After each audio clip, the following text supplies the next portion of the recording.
You don't have money, mister, I can pay for you. The voice rang out clear and innocent, slicing through the thick silence on the bus. A little girl, dark-skinned, eyes wide like a new moon, stood facing a disheveled man at the front of the vehicle. Her small hand trembled as she pulled out a few wrinkled coins from the pouch of her oversized hoodie. That man was Liam Cole. Hours ago, he had been one of the most influential board members of a powerful investment firm. Now he stood helpless on a public bus with no wallet, no phone, everything taken in a blink during a mugging downtown. The bus driver, a thickly mustached man in his 50s, glared down. "No fare, no ride. This ain't a charity bus." Nobody moved. No one spoke up. Eyes stared out the window. Liam opened his mouth but said nothing. Shame settled in his chest like a brick. And then she stepped forward, skinny, maybe 10, her red backpack frayed at the seams. Zoe. Her hoodie bore a faded Yankees logo, and her sneakers were worn through at the toes. She smelled faintly of rainwater and street dust. Everything about her said she belonged to the forgotten corners of the city. "I can pay for him," she said quietly, placing her coins into the driver's hand. "He just needs to get somewhere right." Liam blinked down at her, startled. Her voice wasn't begging, it wasn't embarrassed. It was calm, strong, the kind of strength you only find in someone who's had to fight for every moment of peace. The driver grunted, but waved Liam on. "Only this once." Liam found a seat near the back. Zoe sat beside him without hesitation. They didn't speak for a while. The city passed by outside, blinking street lamps, distant sirens, fast food signs flashing through the rain. "What's your name?" Liam asked eventually. "Zoe," she replied, eyes on the window. "And I'm no angel. I just saw someone who needed help." "Thank you, Zoe." "I'm Liam." "Where are you headed? I'm not exactly sure anymore." Zoe didn't press. She leaned back, her eyes drifting shut like this bus seat was the first still place she'd found all day. At the last stop, she stood. "I gotta go. There's a spot under the 5th Street Bridge. If someone else didn't get there first, I can sleep." "You live on the street?" Liam asked, a lump rising in his throat. She shrugged. "Beats those shelters. They treat us like livestock in there. At least out here I decide when the lights go out." It hit him harder than he expected. Not because it surprised him, he'd read the reports, skimmed the headlines, but now it had a name, a face, a little girl who had offered him dignity when no one else would. "Have you eaten?" he asked. Zoe's eyes narrowed, slightly wary now. "Don't pity me, but if you've got something you won't finish, I won't say no." They walked to a 24-hour diner on the corner. The waitress gave Zoe a familiar look, the look of someone who's made assumptions and doesn't expect to be proven wrong. Liam ordered simple food eggs toast, 2 cartons of milk. "You like your eggs runny or firm? Never had them runny before," Zoe said. "Sounds kinda soft." She ate slowly, deliberately, savoring every bite. Liam noticed how she slipped the last piece of toast into a napkin and tucked it into her backpack. For later. When they stood to leave, Zoe turned to him and said, "Thanks, Mr. Cole. Tomorrow, if you got nothing again, you can sit with me. Just don't mind the rats." Liam laughed his first laugh in what felt like days. But it wasn't just amusement. It was revelation. Something small had cracked open. That night, he didn't return to his luxury high-rise. He wandered instead through forgotten alleys and down into Hollow Ridge, where even daylight seemed to fear the dark. He sat on a weathered park bench, holding the crumpled diner receipt in one hand. A token. A reminder. A lesson. He gazed up at the gray sky, not as a shield, but as a mirror. And for the first time in years, Liam didn't see a businessman or a brand. He saw a man in need of saving. Rain fell softly over Hollow Ridge the next morning, coating the broken sidewalks and rusted fire hydrants in a silver sheen. Liam Cole stood across the street from the 5th Street Bridge, leaning on a lamppost, his collar turned up against the chill. He had been there for over an hour, unsure of what he was waiting for, or rather who.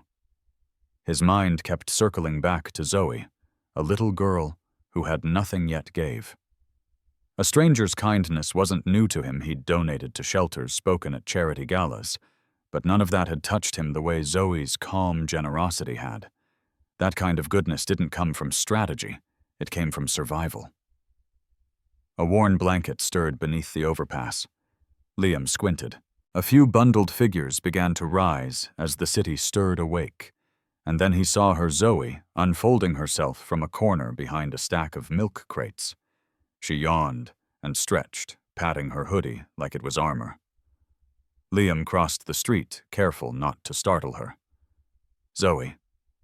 She turned sharply, eyes wide for a moment. Then recognition softened her gaze.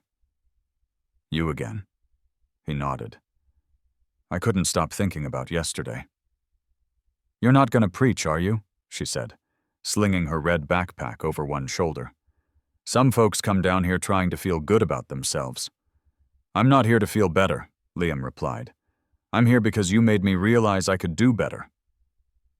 That made her pause. She studied him as if trying to figure out whether to believe him. "You got a job?" she asked bluntly. "Technically, yes. I'm on the board of a company," he said. "So you're one of those rich people." She didn't say it like a compliment. "I was," he admitted. "Until yesterday. I forgot what being human meant." Zoe scoffed. "Words are cheap."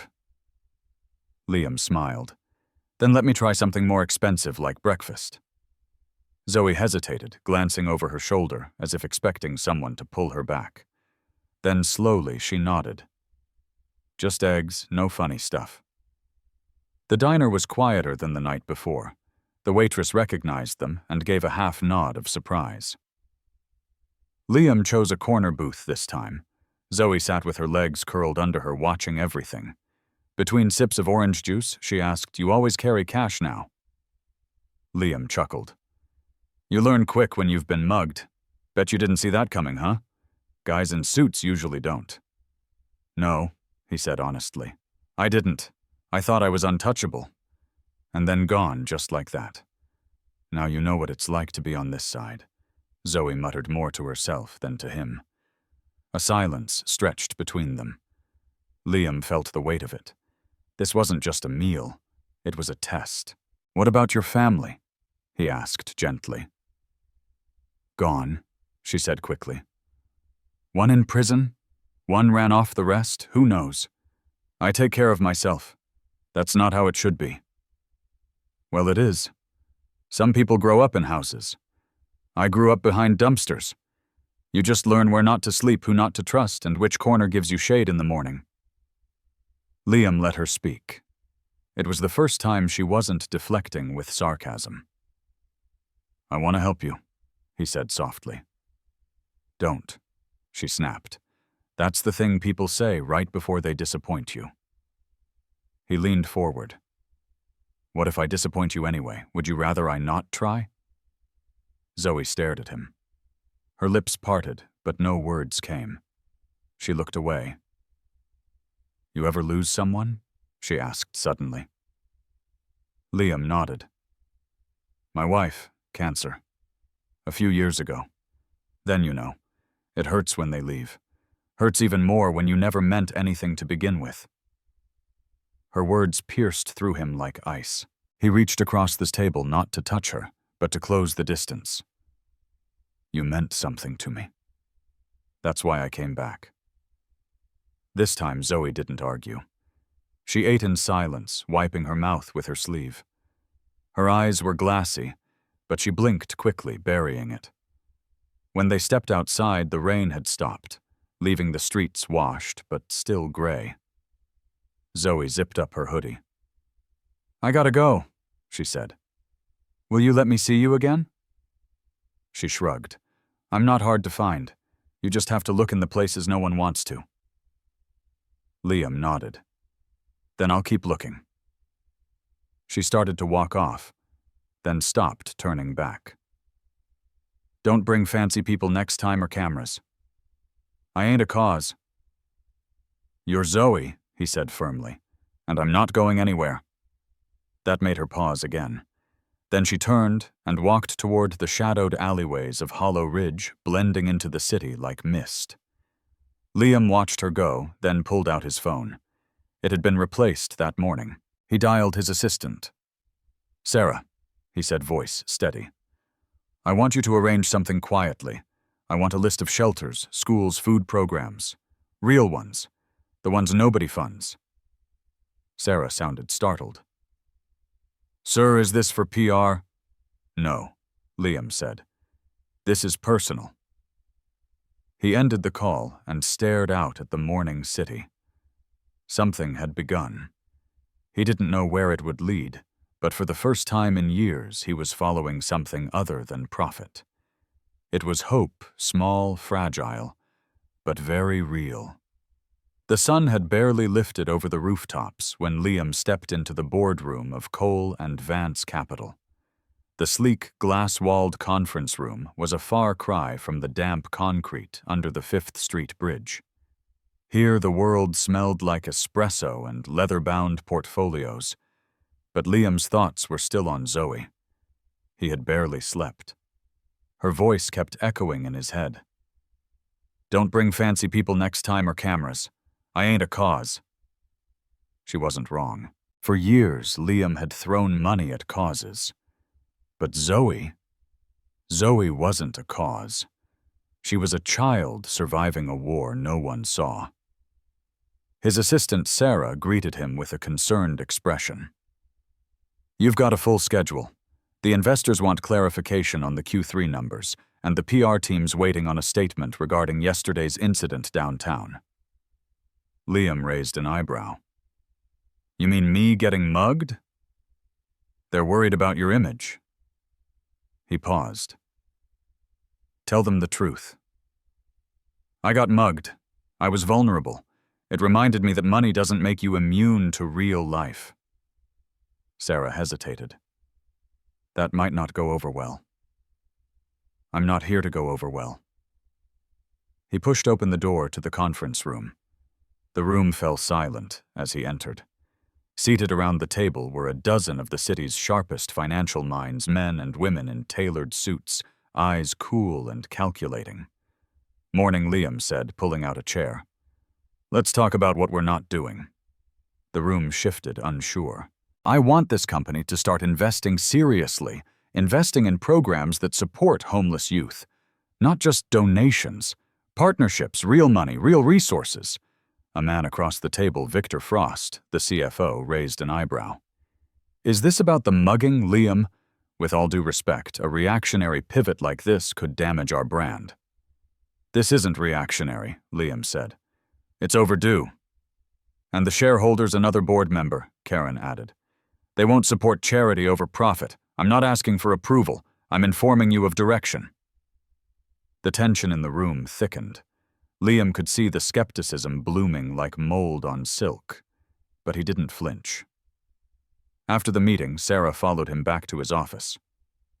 "You've never spoken like that before? I've never had Zoe before." Sarah tilted her head. "She's the girl," Liam nodded. "She reminded me who I used to be, or maybe who I should have been all along."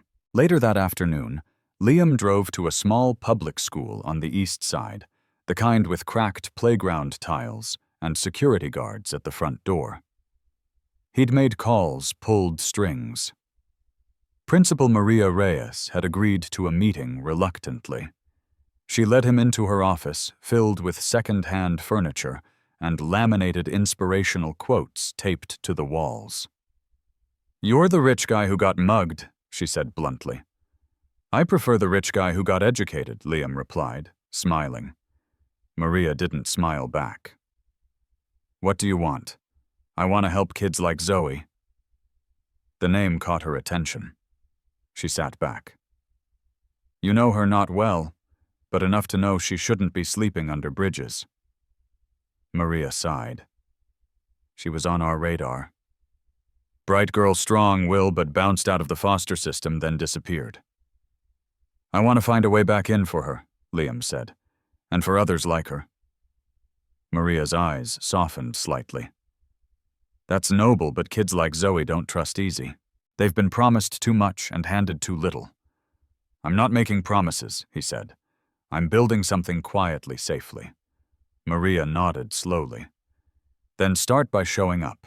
Not with speeches or cameras, just presence. That's what they remember. That evening, Liam returned to Hollow Ridge. He walked the blocks alone, no security, no press, just him and a paper bag with 2 sandwiches, a bottle of water, and a fleece blanket. He found Zoe near the community garden, digging through a trash bin for recyclables. I brought dinner, he said gently. She turned, startled, then narrowed her eyes. You serious? I've got turkey and ham, your pick. Zoe hesitated. Then she shrugged and sat on the curb. Fine, but if it's got mustard, I'm throwing it. They sat together in silence. The city hummed around them, distant sirens and car horns blending into the night. After a while, Zoe spoke. Why do you keep coming back? Because I see you. She didn't reply, but she didn't tell him to leave either. Liam unwrapped his sandwich. Can I ask you something? Zoe chewed. You already are. If I created a place, a safe place just for kids like you, would you go? She paused. Would it have locks on the doors? No locks. Would people yell no yelling? Would I have to act like someone I'm not? No. You'd be Zoe. She looked away, blinking fast. Then maybe. Yeah, maybe. Liam nodded. That's all I needed to know. For the first time, Zoe looked at him without suspicion. Her voice dropped. You better mean it, 'cause I can't do another. Maybe that turns into nothing. I mean it, Liam said, and I'm starting tomorrow. As they sat beneath the buzzing streetlight, Liam realized something deeper than commitment had taken root. He wasn't just trying to help Zoe. He was trying to become the kind of man Zoe could believe in. The next morning, Liam sat in his study surrounded by papers, old notebooks, and architectural sketches he hadn't touched in years. His mahogany desk, once covered in balance sheets and quarterly reports, now bore maps of the Hollow Ridge District statistics on youth homelessness and a blank sheet titled Project Haven. It was still dark outside the city, not yet stirring. Sarah entered quietly, holding a cup of black coffee. You didn't sleep again, did you? Liam smiled tiredly. Sleep can wait. This can't. She placed the coffee down beside him. You sure you want to do this? You're moving fast. It has to be fast, he replied, eyes scanning the notes. Every night Zoe spends under a bridge is one too many, and she's just one of hundreds. He paused, thinking. We'll need property discreet but central. I'm thinking the old community center on Jennings and 8th. It's been closed for years. Sarah hesitated. It's in bad shape. I've seen worse, Liam said. Besides, the bones are good. All we need is vision. By noon, Liam and a real estate attorney were touring the decaying building. The air smelled of mildew and abandonment. Ceiling panels sagged. Vines crept through broken windows, but Liam saw potential. A reading room here, a kitchen there. Dormitories upstairs. No locks, no bars. This isn't a shelter, he said aloud, more to himself than to the attorney. It's a sanctuary. As they walked through what had once been a gymnasium, Liam imagined Zoe running across the faded court, laughing, no longer watching over her shoulder. He saw bunk beds where kids could sleep without fear. He saw walls filled with artwork, names, and dreams. He signed the paperwork that day. Later, sitting on a bench outside, he called Principal Reyes. "I bought a building," he said. There was a beat of silence. "You don't waste time. It'll be called Haven House. I want your input." Maria exhaled. "All right, if you're serious, really serious, I'll help. But you need to understand these kids won't trust the building. They'll trust the people in it." "I'm counting on that," Liam said. "Will you be one of them?" There was another pause. Then, yes. Word traveled faster than he expected. Within 2 days, Liam received emails from social workers, youth advocates, even a retired librarian offering to organize a reading room. The community long ignored was stirring, but not everyone was pleased. Victor Frost, the CFO, requested a private meeting. "You're jeopardizing the firm's focus," Victor said, pacing Liam's office. "Our investors are nervous. They see you pouring money into a personal project. No profit, no plan." Liam didn't look up. "Haven House has a plan. It just doesn't involve profit. That's the problem.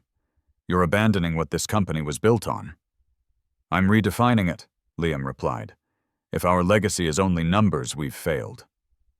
Victor's voice lowered. "You're being reckless sentimental." Liam stood. "Maybe. But sometimes sentiment is what's missing from business, from leadership, from life." Victor left without shaking his hand. That night, Liam returned to Hollow Ridge with a rolled-up blueprint tube under his arm. He found Zoe near the community garden again, this time helping a younger boy pick through recyclables. "Evening," he said. Zoe squinted. "You look tired." "Building dreams will do that," he chuckled. He unrolled the blueprints right there on the sidewalk. Zoe knelt beside him, curious. This is for us," she asked, her voice tight with disbelief. "It's for you, for every kid who ever felt invisible." She traced her fingers over a drawing labeled Art Room. Her eyes softened. "Can we paint on the walls, only if you promise to sign your name under it?" She laughed, a sound like wind through chimes. Suddenly her expression shifted. She looked up sharply. "You're not going to back out, right? Some grown-ups get excited then disappear. I'm not disappearing," he said firmly. "I'm starting." For the first time, Zoe didn't question him. "I want to help," she said, "not just be helped." Liam nodded. "Then you're part of the team. You'll tell us what works, what doesn't, what kids need, what they fear." Zoe nodded solemnly. "They fear being lied to, being promised something that vanishes." "I won't vanish," Liam promised. As they sat under the dim streetlight, the blueprint between them like a shared secret, Liam realized something profound. This wasn't just about righting a wrong. It was about rewriting what it meant to be responsible, to use power with purpose. And as Zoe leaned back, arms crossed, with the poise of someone far older than her years, Liam knew Haven House wasn't just being built in bricks. It was being built in trust. The following weeks moved like a quiet storm. Contractors in dusty overalls stomped through the old building on Jennings, and 8th, tearing out broken floorboards, installing new wiring, repainting cracked walls. But amid the noise of drills and shouts, there was another presence at Haven House, Zoe. She came every morning, never asked permission, never waited for an invitation. She simply showed up, her red backpack slung over one shoulder, a notebook in her hand. She wandered the halls like a foreman inspecting her empire, scribbling observations with the seriousness of someone twice her age. Liam didn't question it. He welcomed it. He often found her sitting cross-legged in the future library, mapping out where beanbags should go, what color the shelves should be, or standing in the dining hall measuring the height of a counter with a ruler she'd scavenged from a donation bin. One morning, Liam brought her a clipboard. "You're officially our youngest project supervisor," he said with a wink.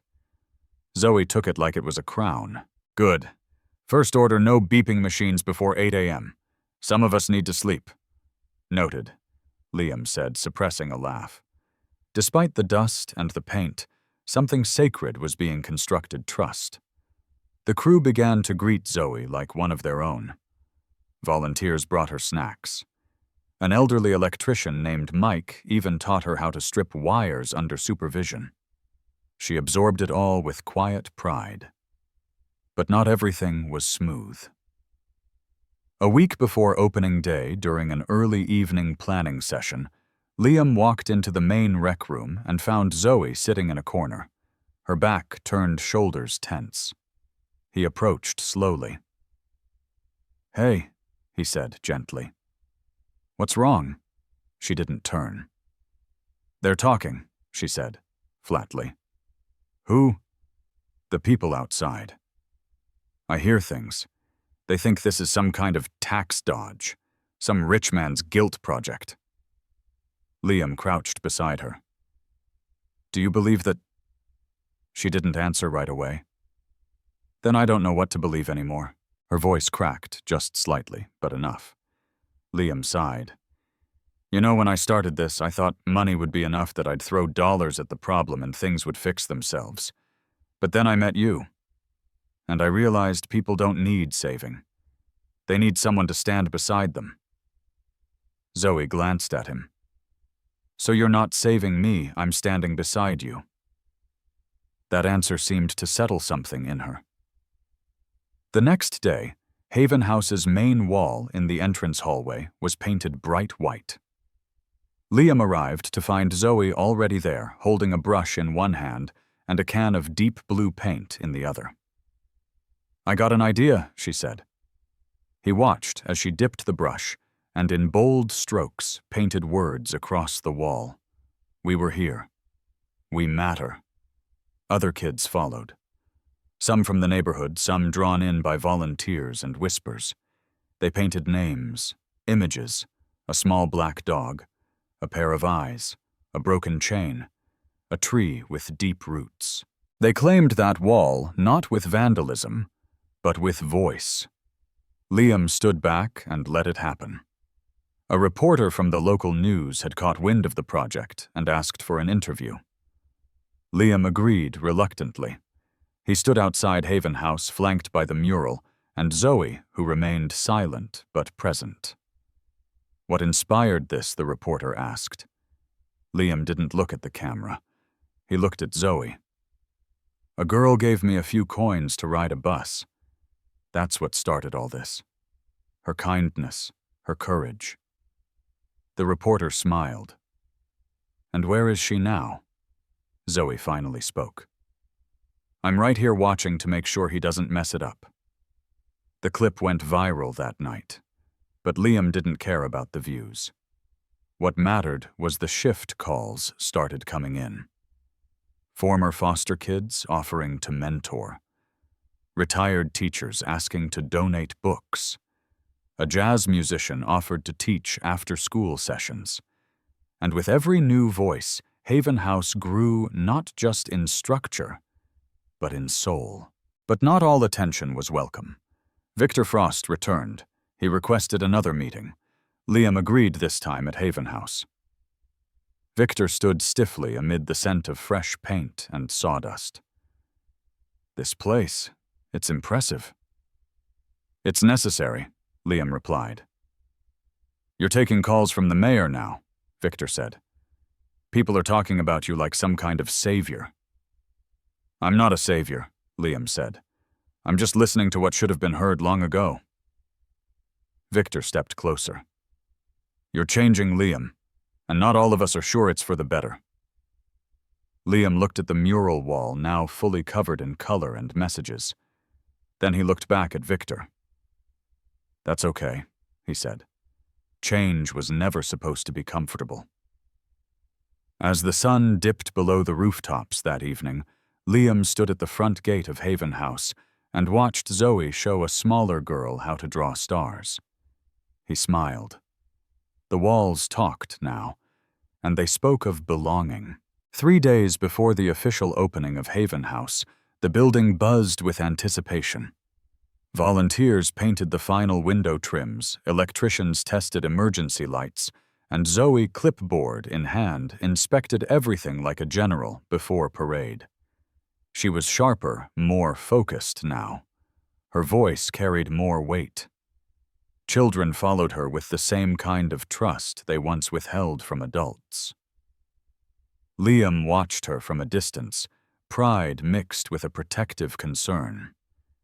In her, he saw more than resilience. He saw leadership, a spark the world had tried to snuff out. But he also knew something Zoe had yet to learn. When you rise, shadows try to follow. That afternoon, as Liam reviewed security policies with Sarah in the main office, a knock interrupted them. A security guard stood in the doorway. "Sir, there's someone outside asking to see the girl. Zoe."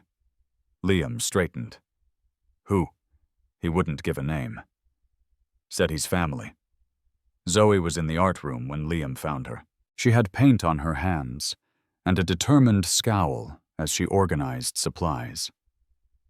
"Zoe," he said gently. "There's someone outside. Says he's family." Her face froze. "No," she said immediately. "I don't want to see anyone." Liam crouched to her level. "You don't have to, but I'll talk to him. If he makes you uncomfortable, he's gone." "Your call." Zoe's eyes flickered with something between fear and fury.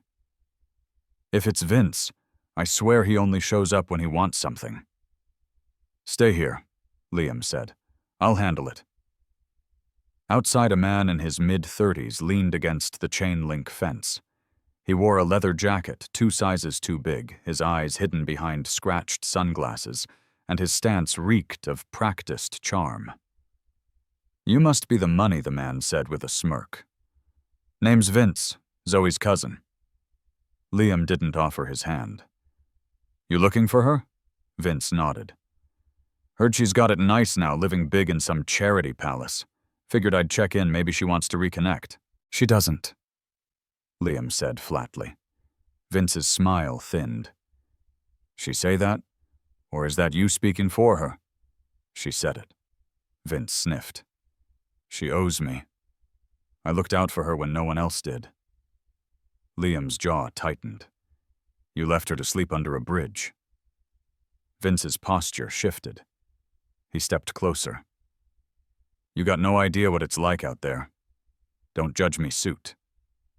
Liam held his ground. "You're right, I don't know everything. But I know this: Zoe doesn't owe you anything, and she's not yours to manipulate." Vince's smirk returned, this time colder. "You're getting all protective for a kid you just met. Don't forget these streets raised her, not you. And now she's building a life beyond them. You're not welcome here." Vince spat on the ground, muttered something Liam didn't catch, and walked off without looking back. When Liam returned inside, Zoe stood waiting, arms crossed. "It was him, wasn't it?" "Yes," Liam replied. "He's gone." Zoe looked away, jaw clenched. "He said I owe him that. I'm lucky he didn't throw me to the dogs." She took a deep breath, steadying herself. "I used to think maybe he'd come back for me. Guess I was stupid." "No," Liam said softly. "You were just hoping."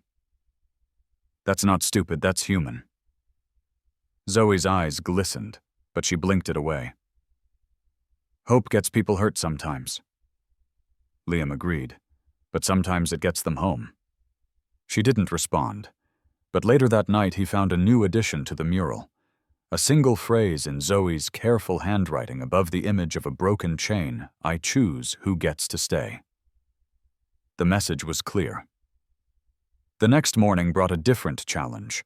A local tabloid published an article titled "CEO's Redemption Project," or PR Circus, accompanied by a grainy photo of Liam and Zoe outside Haven House. The story hinted at exploitation, questioned the legality of donations, and painted Liam as a manipulative billionaire, using poor kids to cleanse his conscience. Sarah burst into his office with the paper in hand. They're twisting everything. Do you want to issue a statement? Liam looked at the photo. Zoe's face blurred, but still visible. No, he said calmly. We don't fight gossip with noise. We fight it with truth.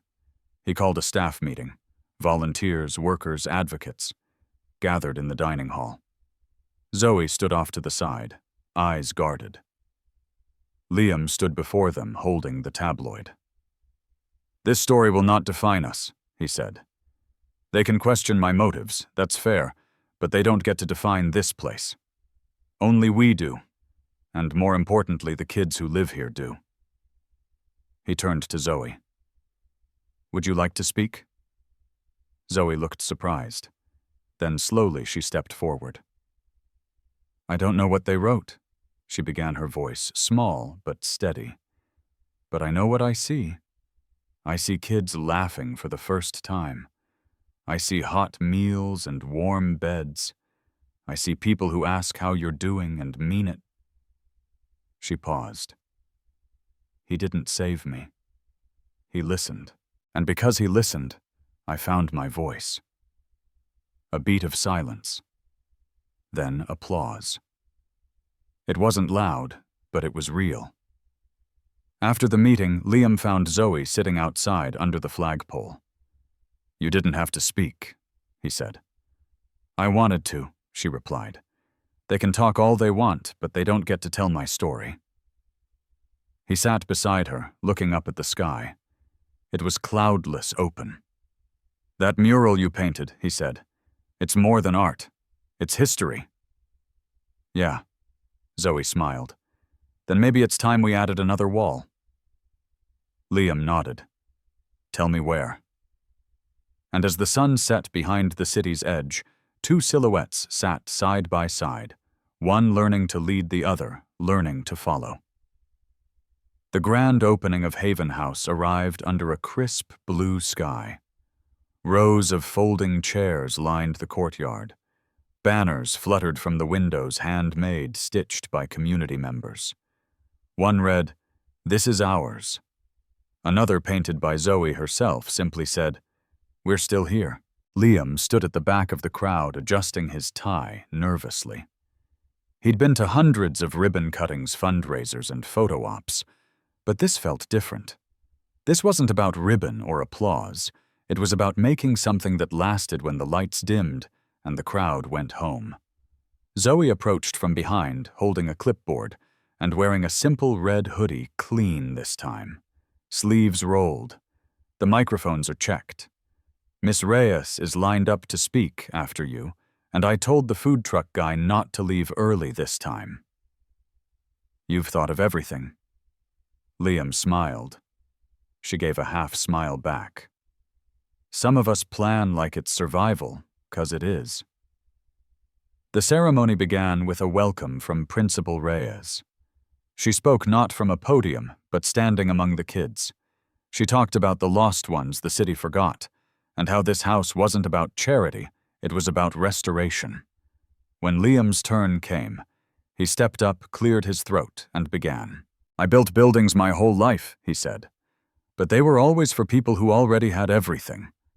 This is the first one that matters, not because it's perfect, but because it belongs to those who've been left out. He gestured to the mural wall behind him. You see this? Every color, every name. That's proof of life, of presence, of fight. He hesitated, then added, This all began because one little girl handed me a handful of coins and changed my life. Zoe, you didn't just save me. You started a movement. Gasps swept through the crowd. Zoe looked down, clearly embarrassed, but also smiling. After the speeches, a small brass plaque was unveiled beside the front door, Haven House for the Forgotten by the Brave. Below it, another line etched in steel, dedicated to Zoe, who chose to stay. Kids cheered. Zoe stared at the plaque, unmoving. Liam leaned in. You okay? I didn't think I'd ever see my name on anything that didn't come from a caseworker's file, she whispered. He placed a gentle hand on her shoulder. Now, it's on something no one can erase. As the crowd dispersed to food stalls and games, Liam noticed a girl sitting alone on the edge of the sidewalk, knees pulled to her chest. She couldn't have been older than 9, dirt under her fingernails, eyes hollow. He approached slowly. "Hey there, you hungry?" The girl flinched, then nodded. Liam offered her a sandwich.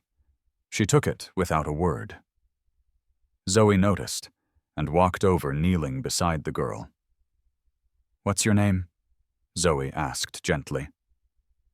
The girl shook her head. "That's okay," Zoe said. "You don't have to talk yet. You just have to eat. And breathe."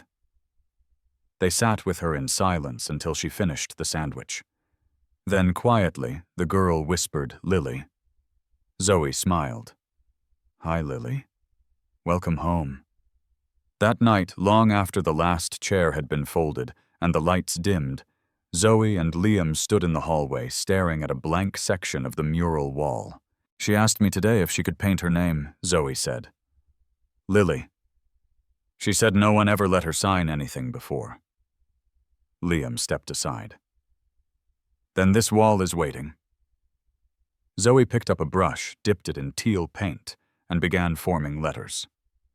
Slow, careful strokes. Lily. Beneath it, a tiny heart. Liam added a star beside it. "We'll need a bigger wall soon." "Good," Zoe said. "That means more kids are coming." She walked a few steps down the hall, turned back. "Hey, Liam. Yes. Do you ever worry this might all fall apart?" He looked around the painted walls, the faint echo of children's laughter from the dorm rooms, the scent of soap and fresh linen. Every day, he admitted. "But I also know that anything worth building is worth rebuilding. If it breaks, we'll fix it." Zoe nodded. "Good answer." A light flickered in the hallway. Zoe frowned. "That's the 3rd time that bulb's gone out. I'll have it looked at." "No," she said. "I got it." And just like that, she climbed onto a chair, unscrewed the cover, and began replacing the bulb from a small stash in her hoodie pocket. Liam watched, amused. "Do I even need to be here?" She grinned. "Yeah. Someone's got to keep the lights on after I go to bed." That night, Liam sat at his desk writing in a leather-bound journal he hadn't opened in years. At the top of the page, he wrote, "Day 1. Haven is real."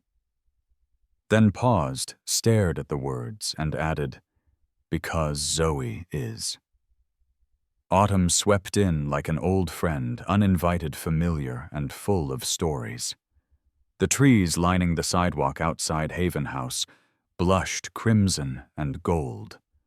Leaves scattered across the entrance caught in the wheels of kids' skateboards and the boots of tired volunteers. The air carried a quiet warning, as if change was coming again. Inside, the rhythm of life had settled. Homework clubs, art sessions, movie nights on Fridays, where Zoe always insisted they show something with more talking than explosions. Lily had taken to following Zoe like a little sister, and Zoe herself had grown protective, brushing Lily's hair each morning, making sure her socks matched, and walking her to her shared bunk before bed. But Haven House had also started drawing eyes from beyond the neighborhood.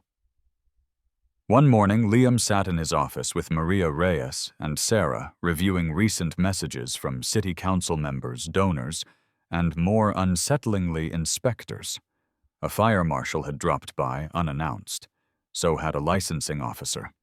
Not unfriendly, but pointed, curious, probing. "This is pressure," Maria said, crossing her arms. "They want to see if you'll slip." Liam looked up from his notes. "Why now?" "Because now you're visible," Sarah said. "The news, the murals, the kids. You're not just doing something good, you're making them look like they're not." "They want it to fail," Maria added, or at least fizzle quietly. Liam leaned back in his chair. Then we don't give them that story. That afternoon, rain rolled in heavy and sudden drumming against the windows like fists. The kids gathered in the rec room, sitting on old rugs, listening to Mike the electrician tell tall tales about crocodiles in New York sewers. Laughter echoed down the halls, but Zoe wasn't among them. Liam found her in the basement utility room, kneeling by the boiler with a flashlight in her mouth, a wrench in her hand. He chuckled. Should I be worried you're fixing things without a license? Zoe spit out the flashlight. It's leaking again. I told Mike last week, but he's been busy. Liam knelt beside her. You know this isn't your job. She looked at him seriously. If I wait for adults to fix everything, nothing gets fixed. There was no anger in her voice, just tired truth. Liam nodded slowly. You remind me of someone, he said. Your daughter? She asked softly. No, he replied. The man I wanted to be. Zoe didn't respond, but her hands slowed. I had a daughter, Liam said. The words came slower now, each like a small unwrapping. Emily. She would have been 12 this year. Zoe's fingers stopped completely. She passed away when she was 6. Brain tumor. We had money, the best doctors, but we couldn't stop it. Zoe looked up. I'm sorry.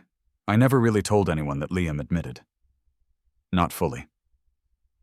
Zoe nodded, then reached out and tightened the last bolt on the boiler. The hiss stopped. Thanks for trusting me with that, she said. Thanks for earning it, Liam replied. The power flickered that evening. The storm worsened. Thunder shook the windows. Some of the kids got scared, especially the little ones. Zoe corralled them into the reading room, turned on lanterns, and began reading out loud from a worn copy of Charlotte's Web. Her voice was steady, even during the loudest cracks of thunder. Liam stood in the hallway, watching, arms crossed. Maria joined him, holding 2 mugs of coffee. She doesn't know it, Maria whispered. But she's leading this place. I know, Liam said. That's the miracle. Not a miracle, Maria said. Just a kid who wasn't broken. Suddenly, the building went dark. All power gone. Emergency lights flickered to life. Gasps and a few shrieks echoed from the dorms. Liam moved fast, checking breakers. Mike arrived seconds later, rain-soaked, muttering about downed trees and transformers. We'll get it back up, Mike said. Might take a few hours. Zoe appeared beside them. Some of the kids are panicking. Liam looked at her. Can you hold them together a little longer? I can hold them, she said. But you need to hold the staff. He nodded. Deal. Zoe returned to the rec room and turned the blackout into a game flashlight tag and whispered ghost stories. Lily clung to her wide-eyed but smiling. Hours later, with the storm easing and the power restored, Liam sat on the front steps of Haven House, watching the streetlights flicker back on. Zoe joined him, 2 steaming mugs in her hands. I found cocoa, she said. He took a mug. You're a resourceful person. She sipped. You okay? Liam exhaled. Today reminded me that buildings don't keep people safe. People do. She nodded. This place, it's more than bricks now. It's got memories, stories, and your fingerprints on every wall, he said. She looked down, a little embarrassed. Good. I want them to know I was here. Liam raised his mug. To being here. Zoe clinked her mug against his. To staying. And just like that, under a clearing sky and the quiet hum of a house, learning how to shelter hearts, they drank together in peace. Winter crept into the city with a chill that whispered of closures and endings. But inside Haven House, warmth endured. The children's laughter echoed through the corridors, clashing softly with the rasp of heaters and the hiss of snow melting against frosted windows. This was no sanctuary by accident. It was by intention. One Monday morning, Liam stepped into the bright common room where banners from classrooms and handmade decorations still hung. Volunteers moved between craft tables and kitchen stations preparing lunch. The routine was solid, predictable, safe. But beneath that calm change stirred. Sarah approached holding a letter stamped with the mayor's seal. She slipped it across the table. Read this. Liam opened it. The city was offering a matching grant, $500,000, if Haven House could raise the same amount privately within 60 days. There was a caveat: public reporting audits and press coverage. The clock had started. He looked across at Zoe, who was guiding a teen named Marcus through a mural sketch. It dawned on him this was no longer just about personal redemption. It was about proving legitimacy. He gathered the team in the dining hall, staff, volunteers, a few older kids. They listened as he shared the mayor's challenge. "You've all seen Haven House turn into something bigger than shelter," he said. "Now it's our turn to raise the stakes, to show the city that trust is worth investment." Maria stood.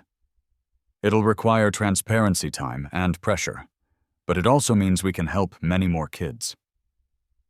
Liam nodded. "If we succeed, we don't just double what we have, we double our reach. But we must stay true. Every donation, every penny goes into us, and only us." The team murmured agreement. Zoe watched quietly. Later she approached him. "So a campaign?" she asked, softly. "Like one of those bake sales turned billboard things?" Liam smiled. "Bigger, better. No bake sales, just honesty. Your story shared." Zoe absorbed that. She tilted her head. "I can tell stories." He looked at her, no pressure, just possibility. "Will you?" he asked. Zoe considered, then nodded slowly.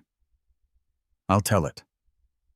Over the next week, Zoe and Sarah worked side by side crafting messages. Zoe's words weren't polished. They were raw, real. She spoke of night skies under the bridge of cracked sidewalks that felt like ceilings. She spoke of the moment she handed Liam those coins. Her voice trembled on the recording, but steadied as she watched Sarah, nodding, believing. Liam arranged a series of small community dinners and formal gatherings in the rec room. Local residents brought potluck dishes, gumbo chili, cornbread biscuits. Neighbors mingled with staff and kids. Stories traded over slow-cooked meals. Finally, Zoe read her testimony aloud. Silence followed. Eyes glistened. One local pastor stood. He offered $15,000 on the spot, no fanfare. A retired nurse pledged books and funds. A jazz quartet offered benefit concerts. The energy shivered through the building. But as donations picked up, old critics surfaced. Victor Frost called again, concerned. "You're entering the public eye deeper now. This could expose mismanagement controversy mistakes." Liam replied, "Then transparency isn't optional. It's our strongest defense." Still, some days the shadow felt heavy. Zoe struggled with nerves before each gathering. Even Lily had questioned Zoe. "Why are people talking about you?" Zoe said. "So others know we exist." Amid the campaign, there were small victories. A local school district offered space to run tutoring sessions. A former foster teen volunteered as a mentor. A mural within the city library walls sprouted echoing words. A girl with no one began a home for many. As the weeks passed, Haven House raised nearly $350,000. Then one morning an envelope arrived. It contained checks covering the rest. The city manager had matched them. Goal reached. Sarah burst into his office, nearly crying. "We did it." Liam exhaled. "We did it together." He asked for Zoe. When she arrived, he handed her the envelope. She stared at it like it was heavy, then looked up. "You did this," he said. Zoe shook her head. "We did." Their eyes met, no words needed. That evening they placed the matching check in a glass frame and mounted it near the entrance, a quiet tribute. Liam engraved beneath it, "In trust we rise." Weeks later, at a city council meeting, Liam and Zoe presented briefly, her voice steady, their presence honest. The mayor spoke in support. Applause echoed in the chamber. But outside, Zoe looked at the crowd and whispered, "It's bigger than us now." Liam squeezed her shoulder. Exactly the point. That night at Haven House, quiet reclaimed its spaces. Children cooked. Kids drew. Others read. Lily curled up by the mural. Zoe sat at a table doodling new names. Liam found her later. "How are you?" he asked. "Scared," she admitted, "but hopeful." Liam nodded. "That's good." She put down her pencil. "We bring people hope." He leaned forward. "Now we show them it's real." Under fluorescent lights and painted walls, they sat together. Two silhouettes leaning toward each other. Not lost, not searching, but grounded, and stronger than ever. The cold settled deeper as December crept forward, but Haven House pulsed with warmth. String lights curled around railings and door frames. Paper snowflakes dangled from the ceiling, and the kids had made a calendar counting down the days to their first winter celebration. Each morning, Zoe marked an X with a red marker. They were planning their first holiday season not on the streets, not in shelters, but under one roof together. Zoe, ever the organizer, had formed a decorating committee, a food committee, and even a good vibes patrol.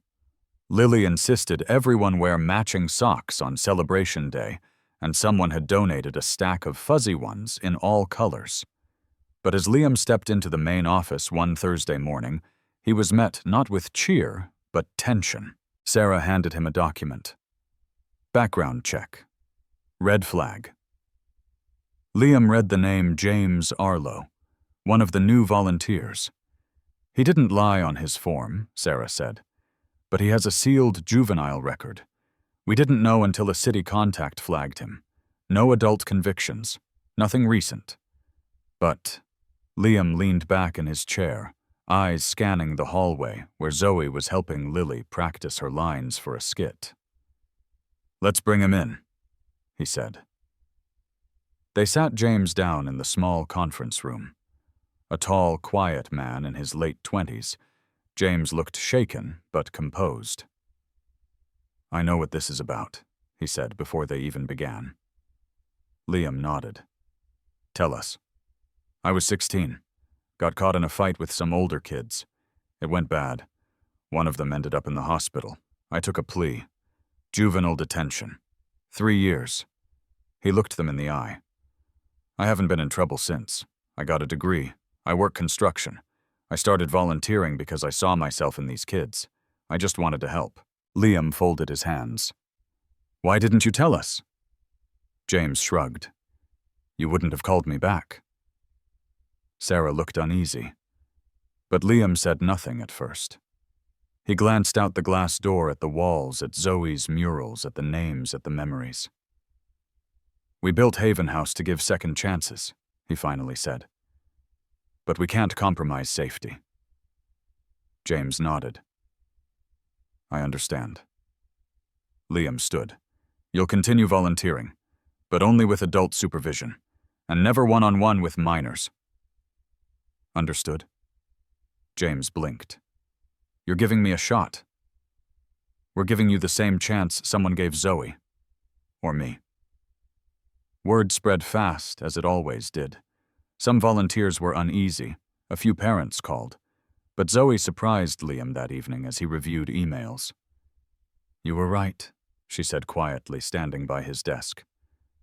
"About people don't need saving. They need someone beside them." He smiled. "You think I handled it okay? I do. If we only trust people with clean records, we'll miss out on some of the best ones." The day of the winter celebration arrived with laughter and the smell of cinnamon rolls. Snow fell softly outside, frosting the windows like an old postcard. Inside, the kids wore their bright socks, and even Liam donned a red sweater someone had knitted with the words, "Haven Helper." Zoe led a short play about finding light in dark places. Lily, dressed as a tiny candle, delivered her line with a squeaky "I shine," because someone lit me that brought the whole room to laughter and applause. Afterward, gifts were distributed, modest donated toys and winter jackets. But it wasn't the items that mattered. It was the care behind them. Zoe received a journal, blank and leather-bound. Inside the cover, someone had written, "For the stories you haven't told yet." She looked up at Liam. "Was that you?" He shook his head. "No, but I agree with them." Near the end of the night, as carols played on a scratchy old speaker, Liam noticed Victor Frost standing awkwardly near the door. He hadn't been seen in weeks. Liam approached. "Didn't expect to see you here." Victor glanced around. "Neither did I. I came to deliver a message. From the board, from myself." Liam crossed his arms. "Go on." Victor looked around the room. "I was wrong. About you. About this place. It's not a PR stunt. It's a movement. I don't know where it leads, but I want in. Even if just to support from a distance." Liam didn't answer right away. He looked at Zoe, at Lily, at the wall of names. "Then start by donating anonymously," he said, "and come back when you're ready to stand beside them." Victor nodded. "Fair." He turned to go, but paused. "Merry Christmas, Liam. You too." As the celebration wound down, and kids slowly drifted off to their rooms, Zoe sat beside Liam near the mural wall. "Do you ever think about the first day?" she asked. "All the time. What if I hadn't spoken up on the bus?" "You did," he said, "and everything changed." She looked at her journal. "I want to write it down someday. All of it. You should." She leaned against him. "Thanks for not disappearing." "I made a promise." "Good," she whispered, "because I'm not done building." Outside, snow blanketed the city, but inside Haven House glowed not from lights, but from 100 moments like this. Winter thawed into early spring, bringing longer days, quiet change, and new challenges at Haven House. The building had warmed. The walls held laughter. But now it needed structure boards, oversight, long-term planning, the most complicated kind of work. Liam stood at a large conference table surrounded by core team members, Sarah Maria, 2 board advisors, and Zoe. The mood was serious. Masks of exhaustion mixed with determination. "We need governance," Sarah began, tapping her pen. "A formal board, bylaws, clear financial reporting. We're growing beyond informal gatherings." Maria nodded. "I've seen nonprofits collapse from lack of structure. Emotional enthusiasm isn't enough." Zoe watched quietly. When Liam looked at her, she lifted her chin. He nodded, inviting her to speak.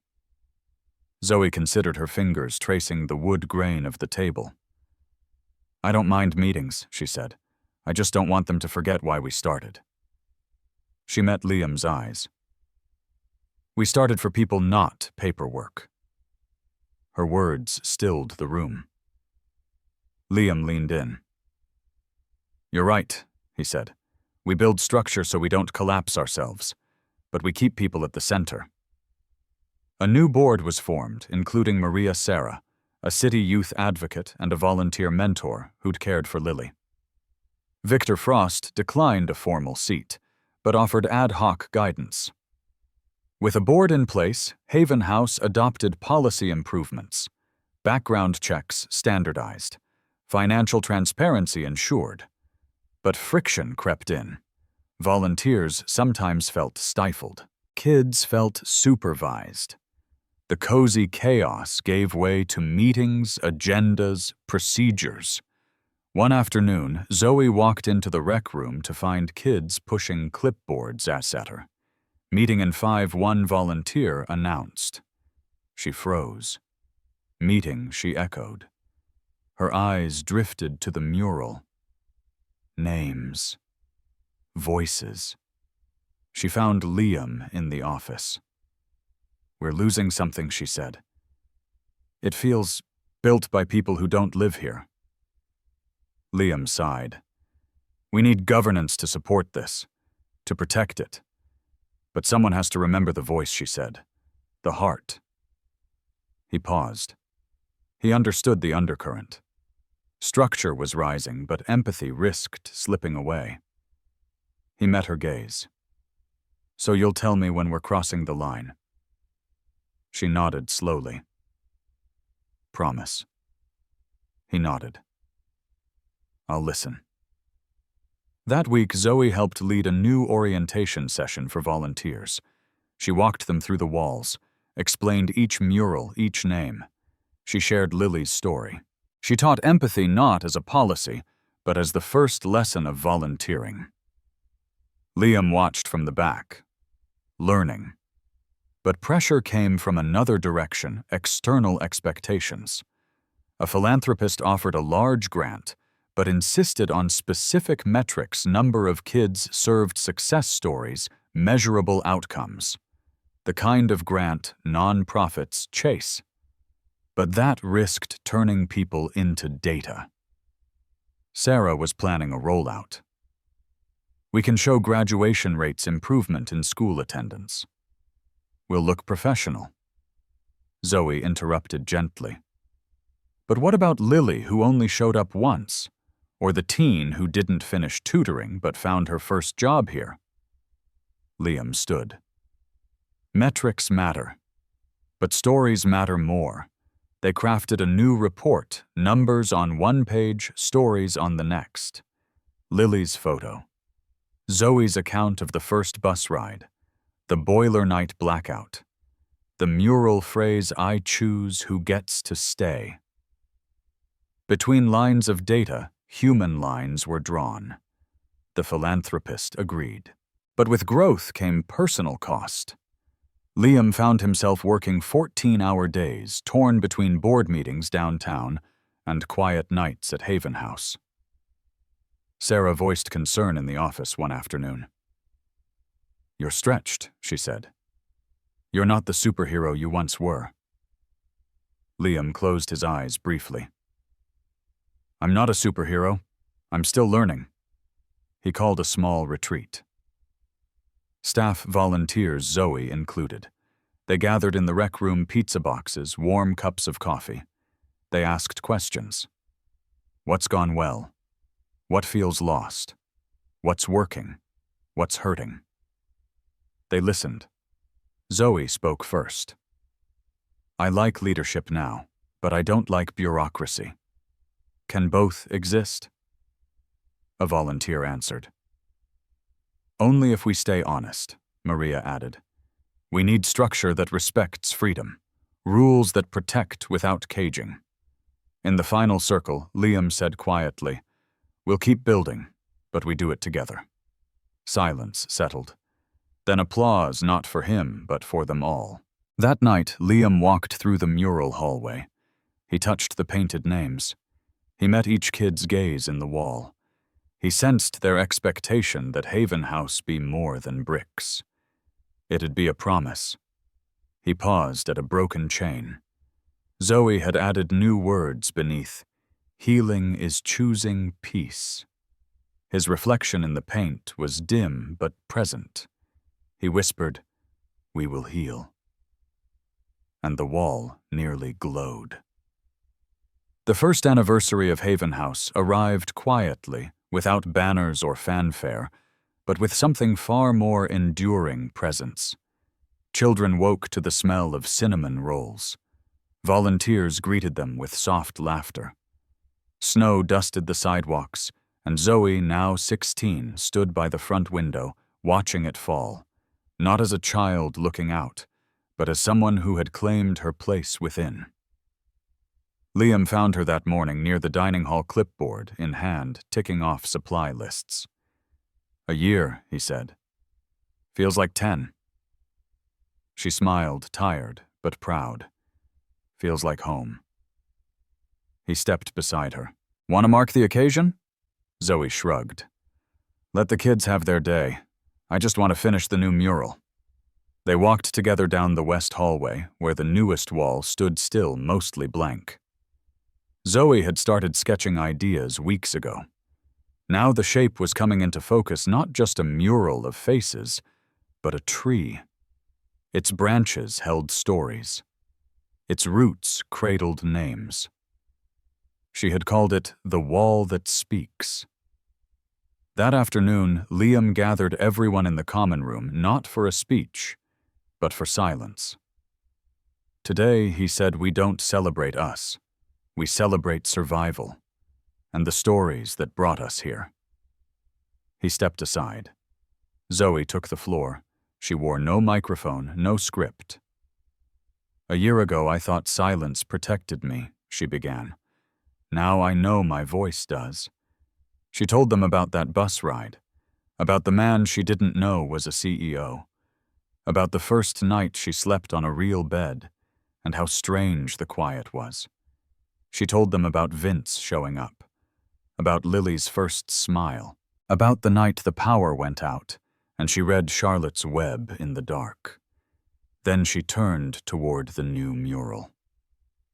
"This wall is for what we lived through, but also what we're growing into. Not every story has a clean ending, but everyone deserves a place." She held up a brush. "Add your names." One by one, kids approached. Some painted names, others traced symbols. Some drew stars' handprints, initials wrapped in hearts. Even Liam dipped a brush carefully, writing Emily at the base of the tree, his daughter's name. Zoe saw and nodded, not speaking, but holding the space. Hours passed. The wall bloomed. Later, after most had gone to bed, Liam sat alone in the main room, papers in his lap, donations to process, budget requests to read. He rubbed his temples. The work was never done. Zoe appeared holding 2 mugs of cocoa. "No sweater tonight," she teased. He smiled. "It's in the wash." She sat beside him. "You look tired." "I'm good tired," he said. "The kind that comes after meaning." She handed him a folded sheet. "I wrote something. Might use it in our newsletter." He read, "We don't heal all at once. We don't save people. We stand beside them. Haven House isn't just walls. It's the space between people where trust lives." He looked at her. "You're writing more now. I'm finally ready to tell it." They sat in silence, sipping cocoa, until Lily wandered in wearing a blanket like a cape. "I can't sleep," she mumbled. Zoe opened her arms. Lily crawled in without hesitation. Liam adjusted the blanket around them both. "Do you remember the first time you saw me?" Zoe asked. Liam nodded. "Tiny girl. Big eyes. Bigger courage." "I was scared," she whispered. "So was I," he said. She looked down at Lily. "But we stayed." "Yes," he said. "We stayed." The next day, a reporter visited. this time not with a headline to twist, but with genuine curiosity. Zoe gave the tour. Liam stayed back. This wasn't about him anymore. The article came out a week later, The House That Hope Built. Photos showed Murals Meals Zoe with paint on her jeans and Lily tucked under her arm. A line from the story read, "Haven House began with a bus ride, but became a destination." Liam clipped the article and slid it into his journal beneath the entry that had read, "Day 1. Haven is real."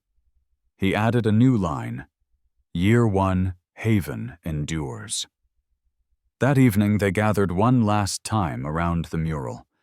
Zoe painted the final detail, a ribbon at the base of the tree with 3 words, "We are home." And that was how it stayed. Not a shelter, not a story, but a living place made from second chances and voices reclaimed.